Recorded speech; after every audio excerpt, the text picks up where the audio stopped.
야, 당장 소독약 뿌려. 어디서 감히 그 천박한 흙냄새를 풍기면서 내 귀한 집에 발을 들여. 명숙은 사돈이 정성껏 들고 온 감자 상자를 발로 걷어차고는 거실 바닥에 5만 원권 몇 장을 짐승에게 던지듯 뿌렸습니다. 이걸로 세차나 하고 다신 나타나지 마세요. 수준 떨어져서 파혼이니까. 하지만 일주일 뒤 고고했던 한남동 펜트하우스 안주인 명숙은 수백만 원짜리 명품 코트가 진을 뻔뻑이 된 줄도 모르고 밖고랑을 기어다니고 있었습니다. 죽을 죄를 지었습니다. 사돈, 제가 미쳤었나 봐요. 제발 저희 아들 좀 살려주세요. 자신이 지지긴 그 감자 흙이 사실은 한남동 건물을 통째로 사고도 남을 황금 땅이었다는 사실을 명숙은 왜 꿈에도 몰랐을까요? 오만한 시어머니의 처절한 추락과 흙먼지 속에 감춰져 있던 사돈의 거대한 정체. 오늘의 사연 시작합니다. 한남동 복층 펜트하우스 거실에 프랑스산 향수 냄새가 진동했습니다. 오명숙이 수입 소파에 하얀 비닐을 씌우며 입술을 꾹 다물었습니다. 오늘만 참자. 시골 농부 냄새만 참으면 돼. 명숙이 향수병을 들어 공중에 뿌렸습니다. 달콤한 장미향이 거실 구석구석을 채웠습니다. 명품 가구들이 비닐 속에서 반짝였습니다. 현관벨이 울렸습니다. 명숙이 거울을 보며 립스틱을 다시 한번 발랐습니다. 어서 오세요. 문을 연 명숙 앞에 박상만이 서 있었습니다. 낡은 장화에 때 묻은 작업복을 입고 있었습니다. 손에는 흙투성이 나무 상자를 들고 있었습니다. 안녕하십니까? 늦어서 죄송합니다. 밭일이 좀 길어져서요. 상만이 고개를 숙이며 인사했습니다. 명숙이 코를 찡그렸습니다. 상만의 옷에서 흙냄새가 났습니다. 들어오세요. 어서 들어오세요. 명숙이 뒤로 물러섰습니다. 상만이 장화를 벗으려 했습니다. 아니에요. 그냥 신고 들어오세요. 괜찮아요. 명숙이 손사래를 쳤습니다. 상만이 조심스럽게 거실로 들어왔습니다. 하얀 대리석 바닥에 흙 자국이 남았습니다. 저희 밭에서 기른 감자입니다. 지은이가 좋아한다고 해서 가져왔어요. 상만이 나무 상자를 내려놓았습니다. 흙이 묻은 감자들이 상자 안에 가득했습니다. 명숙이 목구멍이 울렁거렸습니다. 고맙습니다. 정성이 대단하시네요. 명숙이 억지로 웃었습니다. 코에 손수건을 댔습니다. 지은이가 민호를 많이 좋아한다고 하더군요. 정말 좋은 아이예요. 우리 민호가. 상만이 거친 손으로 모자를 벗었습니다. 회색 머리가 땀에 젖어 있었습니다. 그렇긴 한데요. 네, 뭐.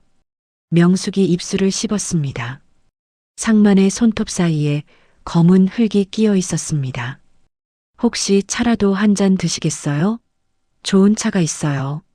아닙니다.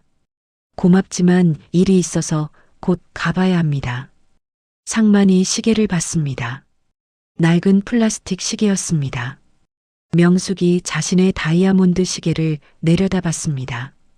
그런데 사돈 어른, 명숙이 입을 열었습니다. 목소리가 떨렸습니다. 제가 요즘 생각해보니 말입니다. 이런 말씀드리기가 좀 그런데 명숙이 향수병을 만지작거렸습니다. 달콤한 냄새와 흙냄새가 뒤섞였습니다. 지은이와 민호가 정말 잘 어울릴까 하는 생각이 들어서요. 솔직히 말이에요. 상만이 명숙을 바라봤습니다. 조용한 눈빛이었습니다. 무슨 뜻입니까? 구체적으로 어떤 말씀이신지요? 환경이 너무 다르잖아요. 살아온 배경이 완전히 달라요. 명숙이 거실을 둘러봤습니다. 크리스털 샹들리에가 반짝였습니다. 민호는 어려서부터 좋은 곳에서 자랐거든요. 이런 집에서, 이런 환경에서 말이에요. 명숙이 수입 소파를 쓰다듬었습니다. 비닐이 바스락거렸습니다. 이런 집에서 자란 아이와 시골에서 자란 아이가 과연 행복할 수 있을까요? 정말 잘 맞을 수 있을까 싶어서요. 상만의 얼굴이 굳었습니다. 주먹을 꽉 쥐었습니다. 지은이는 좋은 아이입니다. 착하고 예의 바른 아이예요. 물론 좋은 아이겠죠. 당연히 그럴 거예요. 하지만요. 명숙이 감자 상자를 가리켰습니다. 이런 천박한 흙냄새가 우리 집 격을 떨어뜨리잖아요. 정말 역겨워서 견딜 수가 없어요. 명숙이 코를 막았습니다. 구역질이 올라왔습니다. 정말 죄송하지만 파혼하는 게 좋겠어요. 서로를 위해서 말이에요. 상만이 천천히 일어났습니다. 큰 키가 거실을 압도했습니다. 그게 사돈 어른의 진심입니까? 정말 그렇게 생각하시는 겁니까? 네, 진심입니다. 어쩔 수 없어요. 명숙이 고개를 끄덕였습니다. 향수를 한 번 더 뿌렸습니다. 상만이 감자 상자를 들어 올렸습니다. 묵묵히 현관으로 향했습니다. 명숙이 뒤따라갔습니다. 잠깐만요. 잠깐만요. 명숙이 안방으로 달려갔습니다. 금고를 열어 돈뭉치를 꺼냈습니다. 5만 원권이 수십 장이었습니다. 세차비하고 옷값이에요. 받으세요. 명숙이 돈을 바닥에 뿌렸습니다. 하얀 대리석 위로 돈이 흩어졌습니다. 가난하시니까 필요하시겠어요. 많이 쓰세요. 상만이 돈을 내려다봤습니다. 주먹이 더욱 세게 쥐어졌습니다. 하지만 아무 말도 하지 않았습니다. 상만이 감자 상자를 들고 현관문을 나섰습니다. 엘리베이터로 향하는 뒷모습이 쓸쓸했습니다. 명숙이 문을 쾅 닫았습니다. 소금을 가져와 문 앞에 뿌렸습니다. 순자야, 순자. 파출부를 불렀습니다. 거실 바닥 다시 닦고 소독약 뿌려놓아. 빨리 와. 네, 사모님. 지금 당장 할게요. 순자가 걸레를 들고 왔습니다. 명숙이 소파에 앉아 향수를 또 뿌렸습니다. 하지만 여전히 코끝에 흙냄새가 맴돌았습니다. 창밖으로 상만의 낡은 트럭이 멀어져 갔습니다. 이제 민우 앞날이 환해졌어. 드디어 시골 냄새에서 벗어났네. 명숙이 혼자 중얼거렸습니다. 하지만 가슴 한구석이 답답했습니다. 상만의 조용한 눈빛이 자꾸 떠올랐습니다. 한남 건설 회의실에서 긴급 임원회의가 열렸습니다. 오명숙의 남편 이영철이 자료를 던지며 책상을 쳤습니다. 이게 뭐야, 이게. 장난하는 거야? 영철이 목소리를 높였습니다. 임원들이 고개를 숙였습니다. 신도시 복합단지 사업이 왜 이 지경이 된 거야? 대체 뭘 했던 거야? 부지 매입이 막혔습니다. 완전히 막혔어요. 부장이 떨리는 목소리로 대답했습니다. 핵심 부지 소유주가 보상을 아예 거부했습니다. 돈을 더 줘도 안 판다고 해요. 연락은 해봤어? 직접 만나봤어? 전화를 받지 않습니다. 사무실도 안 나오고요. 영철이 머리를 감싸 쥐었습니다. 이 사업이 실패하면 회사가 망했습니다. 집으로 돌아온 영철이 소파에 털썩 주저앉았습니다. 명숙이 와인잔을 들고 다가왔습니다. 여보, 무슨 일이야? 얼굴이 왜 그래? 회사 망할 것 같아. 정말 끝장날 것 같아. 영철이 고개를 떨어뜨렸습니다. 명숙이 와인잔을 떨어뜨렸습니다. 크리스털 잔이 바닥에서 산산조각 났습니다. 뭐라고? 갑자기 무슨 소리야? 신도시 사업이 막혔어. 핵심 부지를 못 사겠어. 완전히 막혔다고. 명숙이 얼굴이 새하얘졌습니다. 이 펜트하우스도 회사 명의였습니다. 다른 방법은 없어? 뭔가 다른 길이 있을 거 아니야. 민호라도 큰 집안과 결혼해야 해. 그것밖에 답이 없어. 영철이 신문을 펼쳤습니다. 재벌가 소식이 가득했습니다. 태영그룹 회장 서녀가 맞선을 본다더군. 딱 우리한테 기회야. 명숙이 눈을 번뜩였습니다. 민호를 보내자. 당장 보내자고. 그런데 지은이는 어떻게 해? 이미 약속했는데. 내가 파혼했어. 깔끔하게 정리했어. 영철이 놀란 눈으로 명숙을 봤습니다. 뭐? 언제? 시골 농부 딸과 무슨 결혼이야? 말이 되는 소리야? 명숙이 코웃음을 쳤습니다. 잘했어. 정말 잘했어. 이럴 때일수록 좋은 집안과 연결해야 해. 이튿날 저녁 강남의 한 호텔 레스토랑이었습니다. 이민호가 정장을 차려입고 앉아 있었습니다. 눈이 빨갛게 충혈되어 있었습니다. 지은아, 미안해. 정말 미안해. 민호가 혼잣말을 중얼거렸습니다. 손이 덜덜 떨렸습니다. 태영그룹 회장의 서녀가 들어왔습니다. 화려한 드레스를 입고 있었습니다. 안녕하세요. 김수진입니다. 늦어서 죄송해요. 수진이 우아하게 인사했습니다. 민호가 일어서려다 의자에 걸려 넘어졌습니다. 괜찮으세요? 다치셨어요? 수진이 당황했습니다. 죄송합니다. 정말 죄송해요. 민호가 비틀거리며 일어났습니다. 와인이 수진의 드레스에 쏟아졌습니다. 어머, 이럴 수가. 수진이 비명을 질렀습니다. 하얀 드레스가 빨갛게 물들었습니다. 정말 죄송합니다. 제가 배상해 드릴게요. 민호가 냅킨으로 닦으려 했습니다. 수진이 손을 뿌리쳤습니다. 됐어요. 그만해요. 수진이 가방을 들고 나가버렸습니다. 민호가 의자에 털썩 주저앉았습니다. 지은아, 나 뭐하고 있는 거야? 정말 미치겠어. 민호가 머리를 감쌌습니다. 소식을 들은 명숙이 펄펄 뛰었습니다. 이 바보야.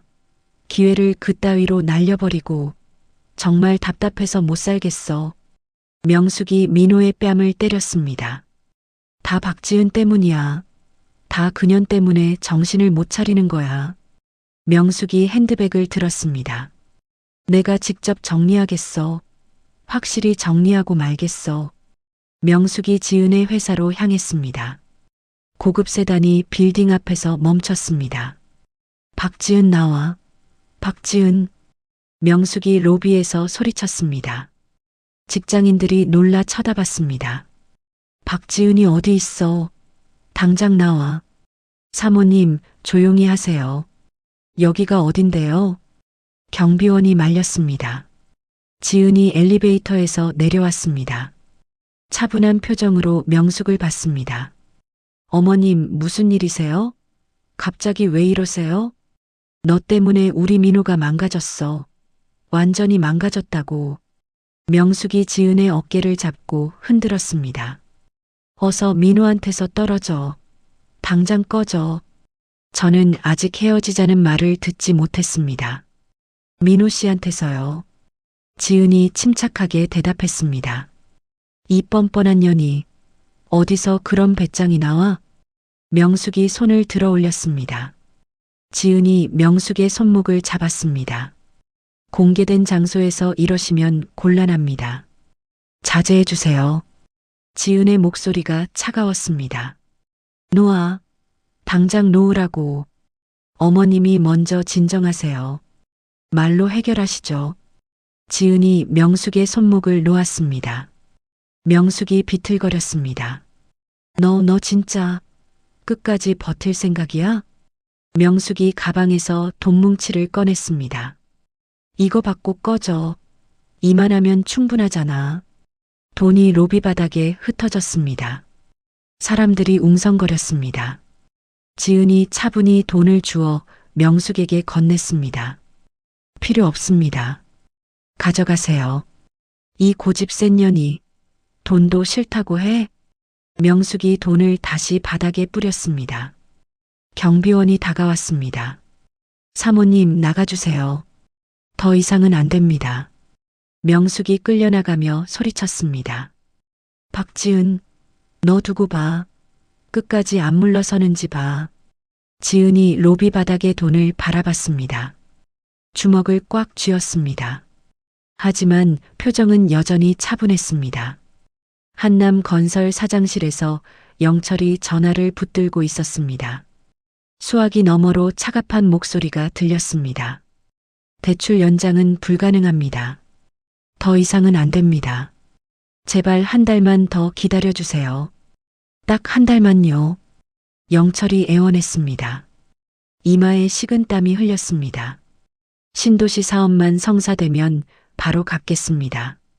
반드시 갚아드릴게요. 이미 3번이나 연장해드렸습니다. 더 이상은 힘들어요. 은행 지점장의 목소리가 단호했습니다.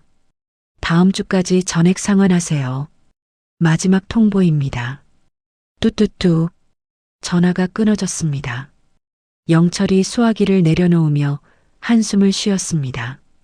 부장이 문을 두드렸습니다. 사장님, 급한 소식이 있습니다. 정말 급해요. 뭔데? 또 무슨 일이야? 핵심 부지 소유주 정보를 알아냈습니다. 깜짝 놀랄 거예요. 부장이 서류를 내밀었습니다. 박상만 강원도 상공회의소 명예회장입니다. 영철이 서류를 받아들었습니다. 눈이 커졌습니다. 제야의 기부왕이라고 불리는 그 사람? 정말 그 박상만? 맞습니다. 확실해요. 부장이 고개를 끄덕였습니다. 그런데 이상한 게 농부 차림으로 다닌다고 합니다. 항상 작업복만 입고요. 영철이 사진을 봤습니다. 낡은 작업복을 입은 박상만이 있었습니다. 이 사람이 그 박 회장이라고? 믿을 수가 없어. 확실합니다. 땅도 수천억대 자산이고요. 엄청난 부자예요. 영철이 의자에 털썩 앉았습니다. 이럴 수가. 우리가 건드린 게 그런 사람이었다고? 한편 명숙은 사채업자 사무실에 앉아 있었습니다. 건장한 남자들이 주위를 둘러쌌습니다. 이자는 월 10%입니다. 고정이에요. 사채업자가 계약서를 내밀었습니다. 그렇게 높아요? 너무 비싸잖아요. 명숙이 떨렸습니다. 급하시다고 하지 않으셨습니까? 급하면 비싼 거죠. 그래도 이건 너무. 싫으시면 다른 곳 가세요. 우리만 있는 게 아니니까요. 사채업자가 계약서를 빼려 했습니다. 명숙이 황급히 잡았습니다. 할게요. 할게요. 명숙이 도장을 꺼냈습니다. 손이 떨려 사인이 삐뚤어졌습니다. 집으로 돌아온 명숙이 영철에게 돈가방을 건넸습니다. 사채라도 빌렸어. 이거라도 써. 영철이 가방을 열어봤습니다. 돈뭉치가 가득 들어 있었습니다. 이자가 얼마야? 월 10%. 영철이 얼굴이 새하얘졌습니다. 미쳤어? 그럼 우리 죽는 거야. 자살하는 것과 같아. 그래도 당장은 버틸 수 있잖아. 시간이라도 벌자고. 명숙이 소파에 주저앉았습니다. 그런데 여보. 뭔데? 또 무슨 일이야? 핵심 부지 주인이 누군지 알아? 깜짝 놀랄걸? 영철이 서류를 건넸습니다. 명숙이 사진을 봤습니다. 이 사람? 이 농부가? 박상만의 사진이었습니다. 명숙이 손을 떨었습니다. 설마 그럴 리가. 박상만 회장이야. 강원도 상공회의소 명예회장. 엄청난 부자라고. 명숙이 소파에서 미끄러져 내렸습니다. 다리에 힘이 빠졌습니다. 안 돼. 이럴 수가 없어. 뭐가? 무슨 일이야? 내가 그 사람한테 한 짓이. 명숙이 입을 막았습니다. 박상만에게 돈을 뿌렸던 일이 떠올랐습니다. 여보, 우리 어떻게 해? 어떻게 하면 좋겠어? 명숙이 영철의 팔을 붙잡았습니다.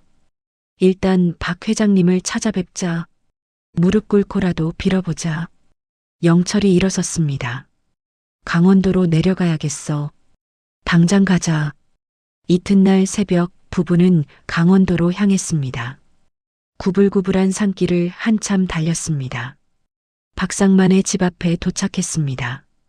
소박한 시골집이었습니다. 대문 앞에서 비서가 나왔습니다. 누구십니까? 무슨 일로 오셨는지요? 한남건설 이영철입니다. 명함이에요. 영철이 명함을 건넸습니다. 회장님께 뵙고 싶어서 왔습니다. 중요한 일이 있어서요. 회장님은 지금 반일 중이십니다. 바쁘세요. 비서가 고개를 저었습니다. 외부인은 받지 않습니다. 돌아가세요.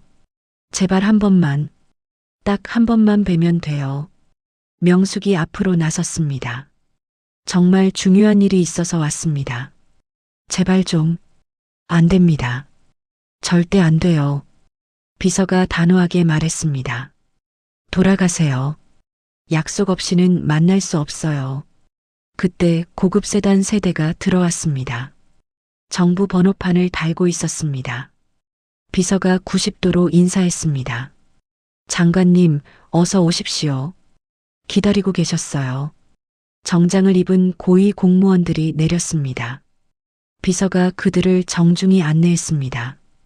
명숙과 영철이 멍하니 바라봤습니다. 저 사람들은 들여보내주네. 우리는 왜 안 돼? 명숙이 중얼거렸습니다. 또 다른 차가 왔습니다. 대기업 회장이 내렸습니다. 역시 정중한 안내를 받았습니다. 박 회장이 정말 대단한 사람이구나. 우리가 상대할 사람이 아니야. 영철이 깨달았습니다. 명숙이 다리가 후들거렸습니다.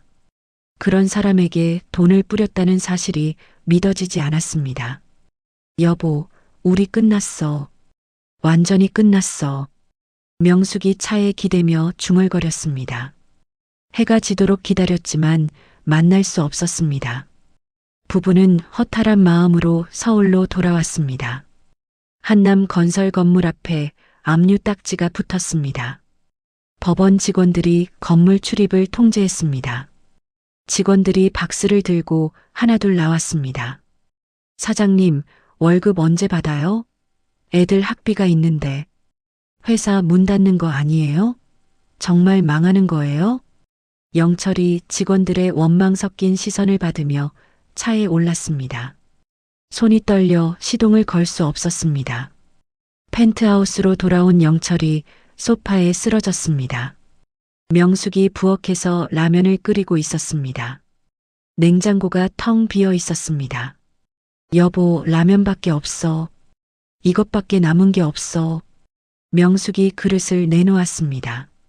영철이 젓가락을 들지 못했습니다. 내일 이 집도 압류될 거야. 우리 집도 끝이야. 뭐라고? 갑자기 무슨 소리야? 명숙이 라면 그릇을 떨어뜨렸습니다. 뜨거운 국물이 바닥에 쏟아졌습니다. 펜트하우스도 회사 담보로 잡혔어. 다 끝났어. 영철이 고개를 떨었습니다. 그럼 우리 어디서 살아? 갈 곳이 어딨어? 모르겠어. 정말 모르겠어. 명숙이 바닥에 주저앉았습니다. 20년 동안 살던 집이었습니다. 내가 뭘 잘못했다고. 이럴 일이야? 명숙이 울음을 터뜨렸습니다. 박상만의 얼굴이 떠올랐습니다. 박 회장님을 다시 찾아뵙자. 무조건 만나야겠어. 명숙이 일어섰습니다. 이번엔 내가 직접 무릎 꿇고 빌게. 끝까지 빌어볼게. 그날 밤 명숙은 박상만의 집 앞으로 향했습니다. 택시에서 내려 대문 앞에 앉았습니다. 차가운 바람이 얼굴을 스쳤습니다. 박 회장님, 박 회장님. 명숙이 대문을 두드렸습니다. 저 한남 건설 사무입니다. 제발 한 번만 봐주세요. 아무 대답이 없었습니다. 명숙이 계속 기다렸습니다. 밤이 깊어갔습니다. 구름이 몰려와 비가 내리기 시작했습니다. 명숙이 비에 젖으며 떨었습니다. 제발 한 번만 봐주세요. 딱 한 번만요. 명숙이 대문에 기대며 중얼거렸습니다. 비가 점점 새져 폭우가 되었습니다. 명품 코트가 진흙탕에 더럽혀졌습니다. 새벽 2시가 되었습니다. 명숙이 추위에 떨며 웅크리고 있었습니다. 그때 한 대의 차가 다가왔습니다. 헤드라이트가 명숙을 비췄습니다. 차가 멈춰섰습니다. 문이 열리며 누군가 내렸습니다. 어머님, 이게 누구세요? 익숙한 목소리였습니다.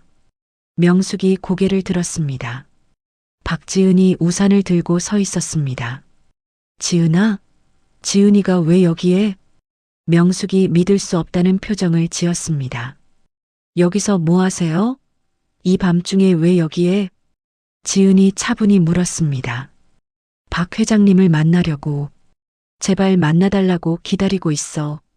명숙이 떨리는 목소리로 대답했습니다. 지은이 차에서 담요를 가져왔습니다. 명숙의 어깨에 담요를 걸쳐 주었습니다. 일어나세요. 감기 걸려요. 지은아, 제발 도와줘. 제발 좀 도와달라. 명숙이 지은의 다리를 붙잡았습니다. 우리 집 망했어. 회사도 망했고 집도 잃게 됐어. 지은이 명숙을 일으켜 세웠습니다. 차 문을 열어주었습니다. 타세요. 여기 있으면 병 날 거예요. 명숙이 차에 올랐습니다. 지은이 운전석에 앉았습니다. 따뜻한 차라도 한 잔 드세요. 몸이 너무 차가우세요. 지은이 보온병에서 차를 따라 주었습니다. 명숙이 두 손으로 컵을 받았습니다. 고마워. 정말 고마워. 명숙이 차를 마셨습니다. 몸이 조금 따뜻해졌습니다. 어머님, 말씀드릴 게 있어요. 중요한 이야기예요. 지은이 입을 열었습니다. 뭔데? 무슨 말인데? 박상만은 제 아버지입니다. 명숙이 차를 뱉었습니다. 뭐라고? 무슨 소리야? 그리고 저는 어머님이 원하시는 땅의 실제 관리자예요. 모든 걸 제가 관리해요. 지은이 서류를 꺼냈습니다. 이 모든 부지는 제 명의로 되어 있습니다. 다 제 거예요. 명숙이 서류를 들여다봤습니다. 박지은의 이름이 적혀 있었습니다. 믿을 수 없어. 이럴 리가 없어. 믿으셔야 해요. 사실이에요. 지은이 지도 한 장을 건넸습니다. 여기로 오세요. 내일 아침에요. 여기가 어디야? 뭐 하는 곳이야? 우리 아버지가 계신 곳이에요. 지은이 시동을 걸었습니다. 그리고 어머님이 우리 아버지의 흙냄새를 맡을 자격이 있는지 직접 증명하실 곳이기도 하고요. 명숙이 지도를 움켜쥐었습니다. 마지막 희망이었습니다. 지도에 표시된 곳은 드넓은 평야였습니다. 끝없이 펼쳐진 밭고랑이 아침 햇살을 받고 있었습니다. 명숙이 택시에서 내려 주위를 둘러봤습니다. 여기가 맞나? 정말 여기가 맞는 거야? 명숙이 지도를 다시 확인했습니다. 저 멀리 한 사람이 보였습니다. 허리를 굽혀 밭을 갈고 있었습니다. 명숙이 조심스럽게 다가갔습니다. 명품 하이힐이 흙에 빠졌습니다. 비틀거리며 걸었습니다. 가까이 가서 보니 박상만이었습니다. 낡은 작업복에 밀짚 모자를 쓰고 있었습니다. 굵은 호미로 땅을 파고 있었습니다. 박 회장님, 박 회장님, 명숙이 조심스럽게 불렀습니다. 상만이 고개를 들었습니다. 땀이 얼굴을 타고 흘렸습니다. 누구십니까? 여기까지 무슨 일로? 상만이 모자 챙을 올렸습니다. 명숙을 알아봤지만 무표정했습니다. 저한남 건설. 그때 그 사람이에요. 명숙이 말을 잇지 못했습니다. 상만이 다시 밭을 갈기 시작했습니다. 박 회장님, 제발 말씀 좀 들어주세요. 제발이요. 명숙이 앞으로 나섰습니다. 진흙이 명품 구두에 묻었습니다. 상만이 호미를 멈췄습니다. 묵묵히 명숙을 바라봤습니다. 그때 일 정말 죄송했습니다.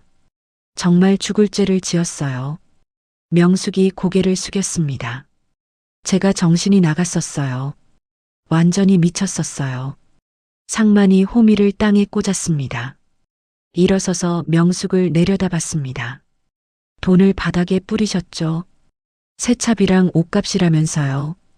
상만의 목소리가 낮았습니다. 죄송합니다. 정말 죄송해요. 명숙이 더 깊이 고개를 숙였습니다. 흙 냄새가 집격을 떨어뜨린다고 하셨고요. 천박하다고 하셨죠. 정말 잘못했습니다. 용서해 주세요. 명숙이 떨렸습니다. 그때 했던 말들이 생생히 떠올랐습니다. 상만이 다시 밭을 갈기 시작했습니다. 호미가 딱딱한 흙을 파헤쳤습니다. 명숙이 자신의 명품 가방을 내려다봤습니다. 수백만 원짜리 가방이었습니다. 떨리는 손으로 가방을 진흙탕에 던졌습니다. 첨벙, 가방이 무릉덩이에 빠졌습니다. 상만이 고개를 들었습니다. 명숙의 행동을 지켜봤습니다. 명숙이 명품 구두를 벗었습니다. 맨발로 진흙 위에 섰습니다. 차가운 흙이 발가락 사이로 스며들었습니다. 회장님, 제가 틀렸어요. 명숙이 떨리는 목소리로 말했습니다. 명품 코트를 벗어던졌습니다. 하얀 코트가 진흙에 더럽혀졌습니다. 제가 얼마나 어리석었는지 알겠어요. 정말 바보였어요. 명숙이 무릎을 꿇었습니다. 진흙이 무릎에 묻었습니다. 진짜 가치가 뭔지 몰랐어요. 정말 중요한 게 뭔지 전혀 몰랐어요. 명숙이 상만의 발치로 기어갔습니다. 장화의 머리를 조아렸습니다. 죽을 죄를 지었습니다. 사돈.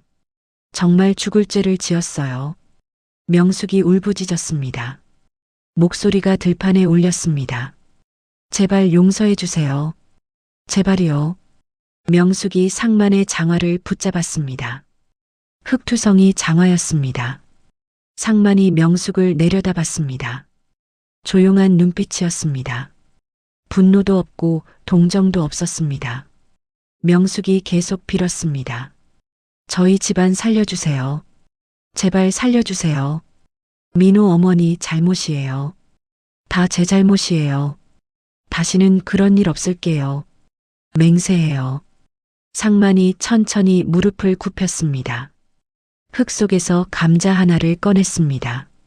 흙이 묻은 작은 감자였습니다. 상만이 감자를 명숙에게 건넸습니다.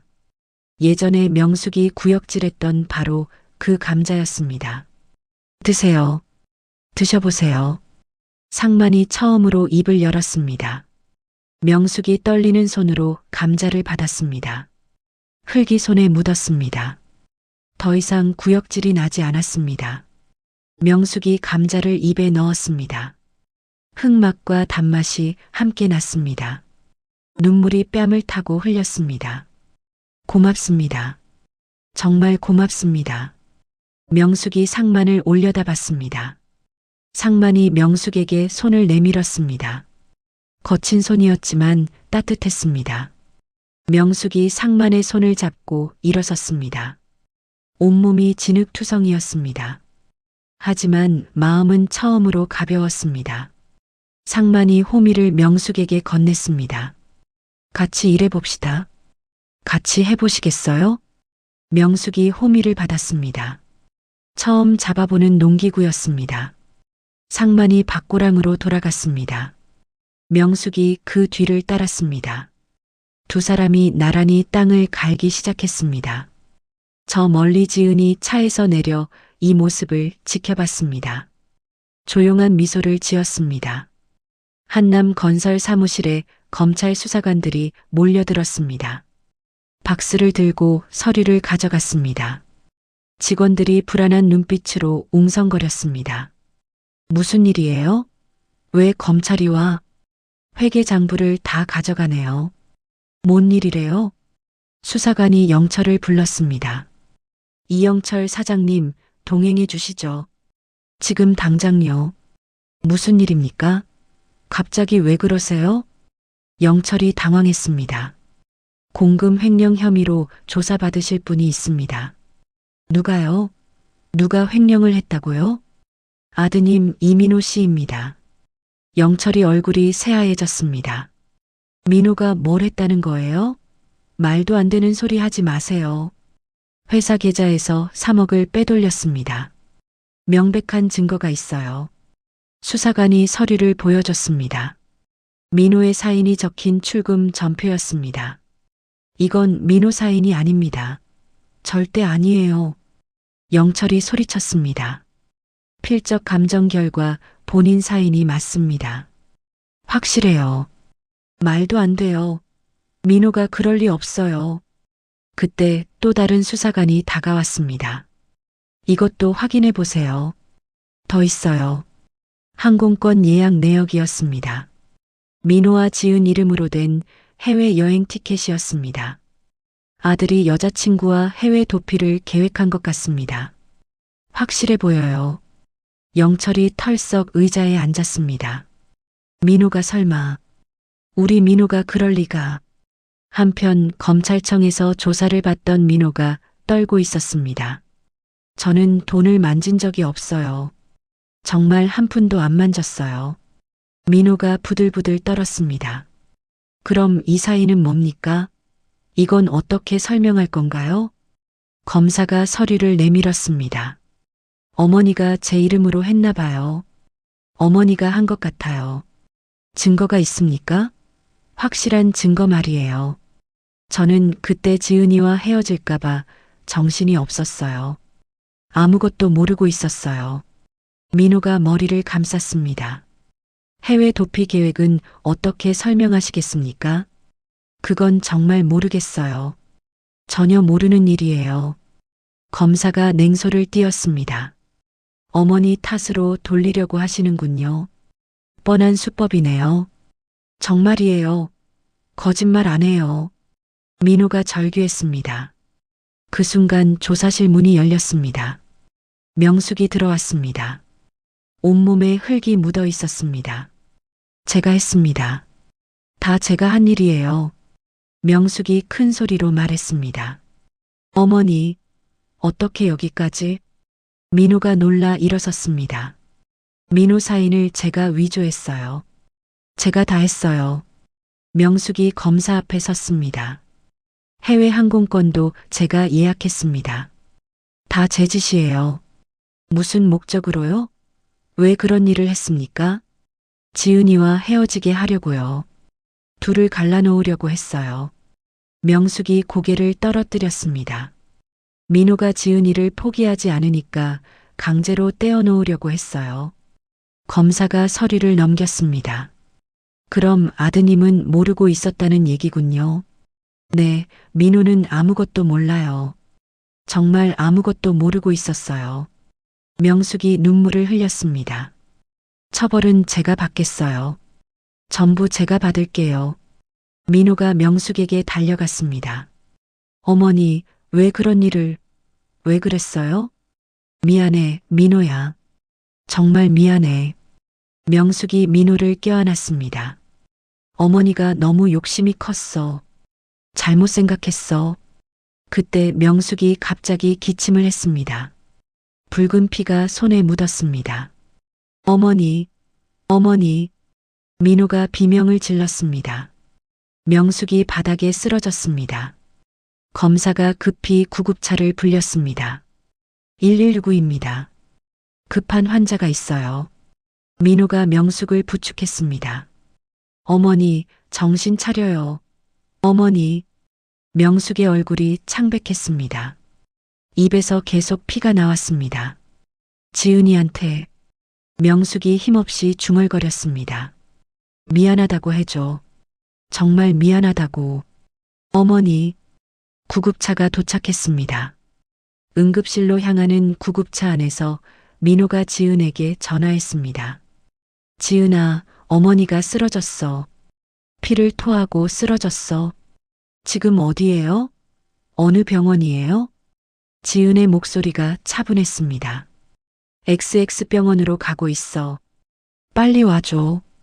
바로 갈게요. 걱정하지 마세요. 지은이 전화를 끊었습니다. 그리고 또 다른 번호로 전화를 걸었습니다. 아버지, 저예요. 지은아, 무슨 일이냐? 상만의 목소리가 들렸습니다. 민호 어머니가 쓰러졌어요. 검찰청에서 피를 토하고 쓰러지셨어요. 그래, 어떻게 된 일이냐? 검찰 조사받다가 각혈하고 쓰러지셨어요. 상태가 안 좋아 보여요. 상만이 잠시 침묵했습니다. 내가 알아보겠다. 걱정하지 마라. 아버지. 그래. 도와주세요. 제발 도와주세요. 물론이다.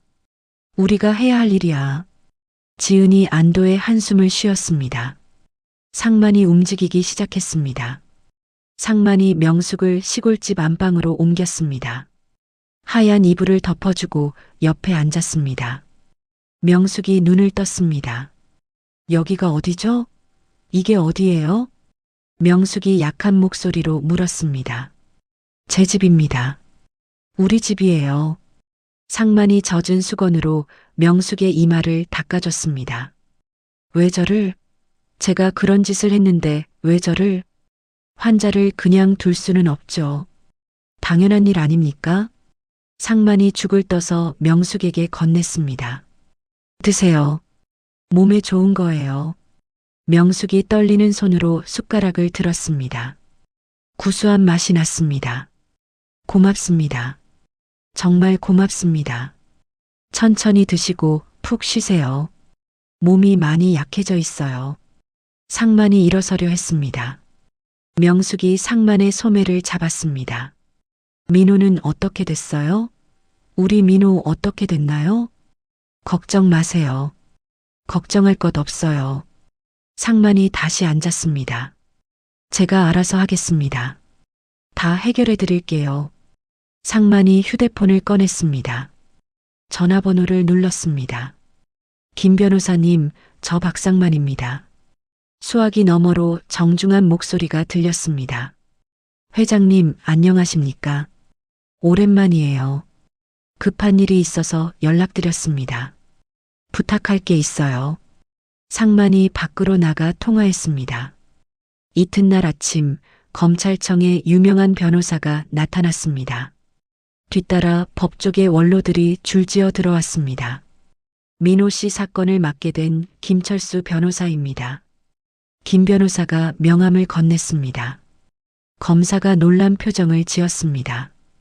김 변호사님이 직접 이 사건에 왜? 박상만 회장님 부탁입니다. 특별히 신경 써달라고 하시더군요. 검사의 태도가 달라졌습니다. 박상만의 이름이 갖는 무게를 알고 있었습니다. 서류를 다시 검토해 보겠습니다. 차근차근 살펴볼게요.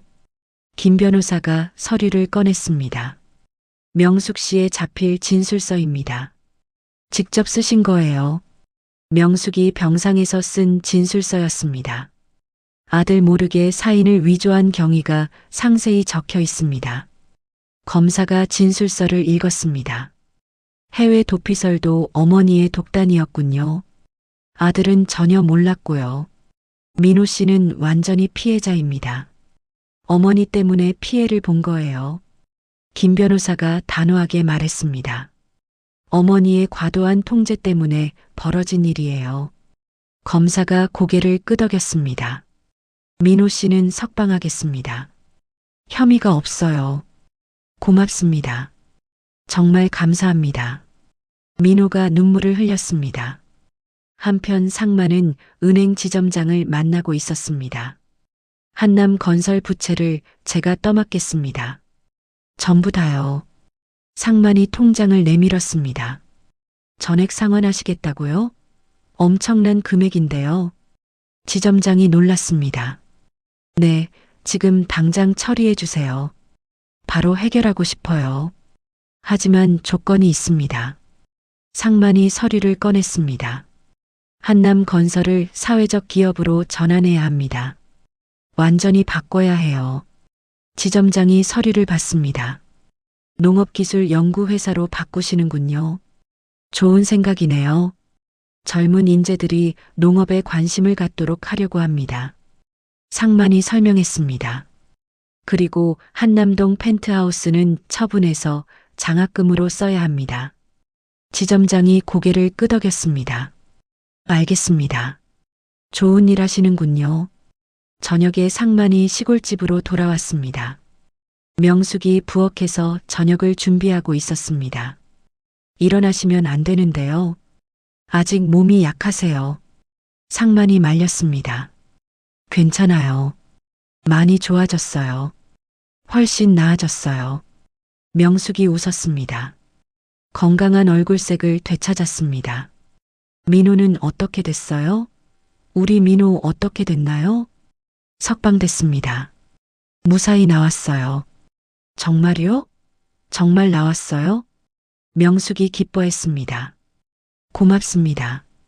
정말 고맙습니다. 어떻게 감사드려야 할지. 상만이 서류를 꺼냈습니다. 이것도 보세요. 이것도 중요한 거예요. 한남 건설 재건 계획서였습니다. 회사를 다시 살려주신다고요? 정말 다시 살려주시는 거예요? 명숙이 믿을 수 없다는 표정을 지었습니다. 대신 조건이 있습니다. 중요한 조건이 있어요. 상만이 펜 하나를 건넸습니다. 펜트하우스를 포기하고 농업 분야로 사업을 바꿔야 합니다. 명숙이 서류를 읽었습니다. 농촌 장학재단 설립 계획이 적혀 있었습니다. 서명하시겠습니까? 받아들이시겠어요? 상만이 물었습니다. 명숙이 펜을 들었습니다. 손이 떨렸지만 결심이 서 있었습니다. 네, 할게요. 기꺼이 하겠어요. 명숙이 서류에 사인했습니다. 화려했던 과거를 포기하는 순간이었습니다. 이제 새 출발입니다. 새로 시작해 봅시다. 상만이 명숙의 어깨를 두드렸습니다. 열심히 하겠습니다. 정말 열심히 할게요. 명숙이 고개를 끄덕였습니다. 눈에 눈물이 고였지만 표정은 밝았습니다. 창밖으로 민호와 지은이 손을 잡고 걸어오는 모습이 보였습니다. 상만과 명숙이 미소를 지으며 그들을 바라봤습니다. 드넓은 사과 과수원에 하얀 천막이 설치되었습니다. 사과나무 사이로 따뜻한 봄바람이 불었습니다. 소박하지만 정성스럽게 꾸며진 결혼식장이었습니다. 지은이 하얀 한복을 입고 나타났습니다. 화려한 드레스 대신 정갈한 전통 한복이었습니다. 머리에는 작은 꽃을 꽂았습니다. 민호가 신랑 한복을 입고 기다렸습니다. 긴장한 표정이었지만 행복해 보였습니다. 지은아, 내 사랑. 민호가 지은의 손을 잡았습니다. 고마워. 정말 고마워. 뭐가요? 무슨 말이에요? 끝까지 기다려줘서, 포기하지 않고 기다려줘서. 지은이 미소를 지었습니다. 당연한 일이에요. 사랑하니까요. 하객들이 하나둘 자리에 앉았습니다. 화려한 정장 대신 편안한 옷차림이었습니다. 농촌 이웃들과 회사 직원들이 함께였습니다. 상만이 검정 한복을 입고 앞에 섰습니다. 우직한 얼굴에 잔잔한 웃음이 떠올랐습니다. 명숙이 신부 어머니 자리에 앉았습니다. 화려한 비단 한복 대신 차분한 색깔의 개량 한복이었습니다. 얼굴에 진한 화장 대신 자연스러운 미소가 있었습니다. 이제 절을 올리겠습니다. 두 분 앞으로 나오세요. 사회자가 말했습니다. 지은과 민호가 상만과 명숙 앞에 무릎을 꿇었습니다. 깊숙이 절을 올렸습니다. 상만이 두 사람을 일으켜 세웠습니다. 행복하게 살아라. 서로 아껴가며 살아. 상만이 지은의 어깨를 토닥였습니다. 명숙이 지은의 손을 잡았습니다. 지은아, 정말 미안했다. 용서해줘서 고마워. 이제 그만하세요. 다 지난 일이에요. 지은이 명숙을 안았습니다. 가족이 되었잖아요. 이제 진짜 가족이에요. 명숙이 눈물을 흘렸습니다. 진심 어린 눈물이었습니다. 결혼식이 끝나고 모두가 둘러앉아 식사를 했습니다. 상만이 직접 기른 채소로 만든 음식들이었습니다. 소박하지만 정성이 가득했습니다. 아버지, 건배하겠습니다. 건배해요. 민호가 막걸리 잔을 들었습니다. 건배, 건배하자. 상만이 잔을 부딪혔습니다. 앞으로 열심히 하겠습니다. 정말 열심히 할게요. 믿고 있다. 우리 사위 믿어. 상만이 민호를 바라봤습니다. 농업도 배우고 회사 일도 배워라. 둘 다 중요해. 네. 열심히 배우겠습니다. 민호가 고개를 끄덕였습니다. 해가 지고 손님들이 하나둘 돌아갔습니다. 가족들만 남았습니다. 사과나무 아래에 앉아 이야기를 나눴습니다. 1년 후, 작은 시골 마을의 단층 집이었습니다. 명숙이 앞치마를 두르고 텃밭에서 나왔습니다. 손에 흙이 묻어 있었습니다. 여보, 저녁 준비 다 됐어. 들어와. 명숙이 영철을 불렀습니다. 영철이 농기구를 정리하며 들어왔습니다. 오늘 감자가 많이 났네. 정말 많이 났어. 영철이 바구니를 들고 왔습니다. 싱싱한 감자들이 가득했습니다. 상만 아버지께 갖다 드리자. 제일 좋은 걸로. 명숙이 감자를 골라 담았습니다. 예전에는 구역질했던 흙 묻은 감자였습니다. 이제는 소중한 선물이었습니다. 저녁 식탁에 앉아 식사를 했습니다. 찐 감자와 된장찌개, 김치였습니다. 화려한 요리 대신 소박한 시골 밥상이었습니다. 맛있다. 정말 맛있어. 명숙이 찐 감자를 베어 먹었습니다. 달콤한 맛이 입안에 퍼졌습니다. 예전엔 이런 줄도 몰랐네. 정말 바보였어. 영철이 웃었습니다. 허영의 눈이 멀어서 정말 어리석었어. 명숙이 창밖을 바라봤습니다. 넓은 들판이 황금빛으로 물들어 있었습니다. 저 멀리 상만이 밭을 갈고 있는 모습이 보였습니다. 명숙이 일어나 상만에게 걸어갔습니다. 발걸음이 가벼웠습니다. 아버지, 아버지. 명숙이 상만 옆에 섰습니다. 수고 많으셨어요. 오늘도 고생하셨네요. 같이 합시다. 같이 해봐요. 상만이 호미를 건넸습니다. 명숙이 호미를 받아들었습니다. 이제 익숙한 무게였습니다. 두 사람이 나란히 밭을 갈았습니다. 땅에서 좋은 냄새가 올라왔습니다. 더 이상 구역질 나는 냄새가 아니었습니다. 생명의 냄새였습니다. 해가 저물어 갔습니다. 들판 전체가 황금빛으로 반짝였습니다. 명숙이 흙 묻은 손을 바라봤습니다. 거칠어진 손이었지만 뿌듯했습니다. 멀리서 지은과 민호가 손을 흔들며 다가왔습니다. 회사에서 돌아오는 길이었습니다. 두 사람의 얼굴이 환했습니다. 할머니, 할아버지, 안녕하세요. 지은의 배가 불러 있었습니다. 새 생명이 자라고 있었습니다. 명숙이 지은의 배를 쓰다듬었습니다. 건강하게 자라라. 할머니가 많이 사랑한다. 상만이 모두를 바라보며 미소 지었습니다. 온 가족이 함께 집으로 걸어갔습니다. 황금빛 노을이 그들을 따뜻하게 감쌌습니다. 때로는 우리가 가장 소중히 여기는 것들이 진짜 가치가 아닐 수도 있습니다.